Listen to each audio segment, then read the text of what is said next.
अगर coordination committee इस जगह पे आ जाती है कि प्रेस क्लब में या प्रेस क्लब से बाहर तमाम साफ़ी जो तकरीबन 80 के करीब हैं, 100 के करीब हैं, वो सारे तमाम प्रेस क्लबों की बाडियाँ तोड़ दें, फिर आपने ये 2-2 महीने टाइम लें, फिर 2 महीने के बाद एक ओपन इलेक्शन कराएं, फिर जो वो बॉडी जीते वो फिर हुकूमत करे।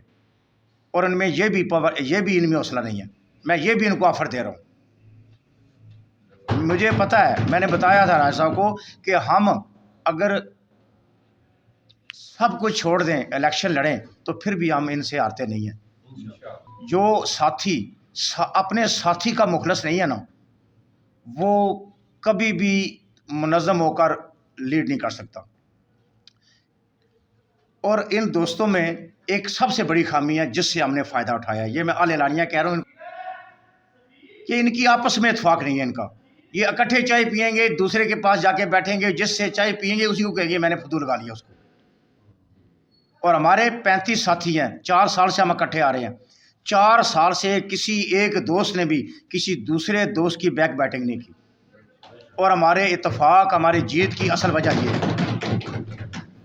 और ये मैं उनको भी, अपने मुखालफों को मैं ये पैगाम देता हूँ कि अपने आप को मुनज़्ज़म करें, अखलाकी तौर पे अपने आप को बेहतर करें, फिर हमारा मुकाबला करें, शायद जीत जाएं। और आप अगर शायद जीत जाएंगे तो हम आपको मुबारकबाद देंगे, हम अपनी हार तस्लीम करेंगे। लेकिन अखलाकी तौर पे अगर हमसे आप बेहतर नहीं होंगे, आप कभी नहीं जीत सकेंगे। वीडियो बना लेने से, वीलॉग कर लेने से कुछ नहीं होता। होता ये है कि जो बंदा लीगली एक बंदा एक काम जानता है, वो फिर फाइट करता है। नाम हर हफ्ते एक नाम चेंज कर लिया, हर हफ्ते दूसरा नाम चेंज कर लिया, कम से कम एक नाम पे तो इत्तेफाक कर लें। हमने तो जब से सहाफ़त में आए हैं, तहसील प्रेस क्लब रजिस्टर के मेंबर हैं, हमने आज तक प्रॉब्लम भी आए हैं, मसाइल भी आए हैं, हमने नाम नहीं बदली किया, इदारा छोड़ा नहीं है। आगे रहे हैं, पीछे रहे हैं, लीड किया है, नहीं किया है। हमारे किसी साथी ने जिन्होंने लीड नहीं की 2-2, 4-4 साल, वो भी हमारे साथ खड़े हैं। और हमारी कामयाबी की सबसे बड़ी वजह ये है। मेंबरशिप की मैंने बात कर दी। मेंबरशिप हम ओपन कर रहे हैं तमाम साफ़ियों के लिए। कोऑर्डिनेशन कमेटी और कोर कमेटी, ये 2 चीज़ें सरपरस्त आला साहब से मशावरत के बाद अनाउंस करेंगे।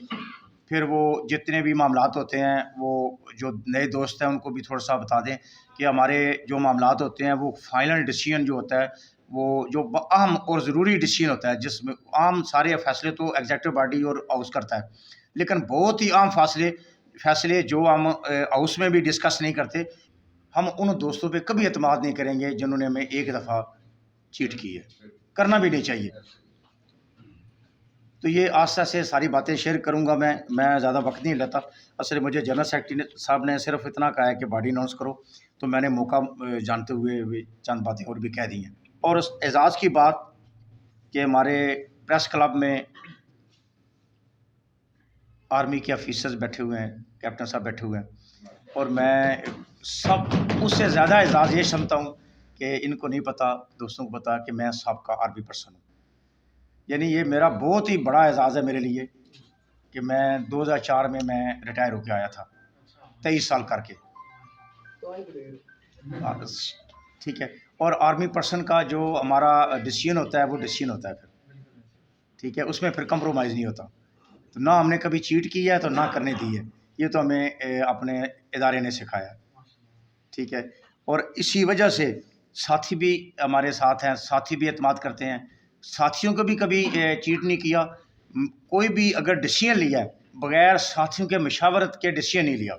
हालांकि अगर मैं डिसीजन लेता हूं तो साथी एतमाद करते हैं, यस करते हैं, लेकिन फिर भी मैं ये मुनासिब समझता हूं।